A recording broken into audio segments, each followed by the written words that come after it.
అంటే identification card, performance measure మరియు సభ్యత్వ నమోదు, బూత్ లెవెల్లో కమిటీల నిర్మాణము, అలాగే చెదిరిపోయిన వాలంటరీ వ్యవస్థ మొత్తాన్ని సమీకృతం చేసి వాళ్ళందరూ ఎలా ఉన్నారు, ఏంటి వాళ్ళ బాగోగులు ఎలా ఉన్నాయని వాళ్ళ గురించి కూడా ఆలోచన చేయమని ఈ రోజున అధ్యక్షులు వారు పిలిపించారు. మేము చాలా చాలా గర్వపడుతున్నాం.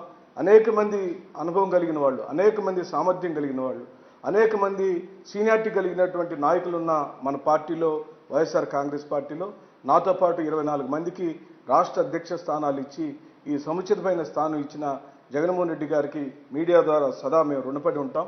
మీరు ఇచ్చిన బాధ్యతను సక్రమంగా నెరవేర్చి ప్రజల యొక్క గొంతుకుగా, అలాగే ఇటు పార్టీ యొక్క శ్రేణులకు మంచి దిశానిర్దేశం చేసుకుంటూ అందరినీ కలుపుకొని అన్ని సామాజిక వర్గాలకు రాష్ట్ర కార్యవర్గంలోనూ మరియు అన్ని స్థానాల్లోనూ వారు అవకాశాలు ఇవ్వమని ఆదేశాలు ఇచ్చారు. తప్పనిసరిగా వాటన్నిటినీ కూడా చేసి వారిని మళ్ళీ తిరిగి 2029లో ముఖ్యమంత్రిని చేయటం అనే ఏకైక లక్ష్యంతో అన్ని విభాగాలు కూడా పనిచేయడానికి ఈ రోజున కార్యోన్ముఖులయ్యారని చెప్పడానికి ఆనందపడుతూ సెలవు తీసుకున్నాం.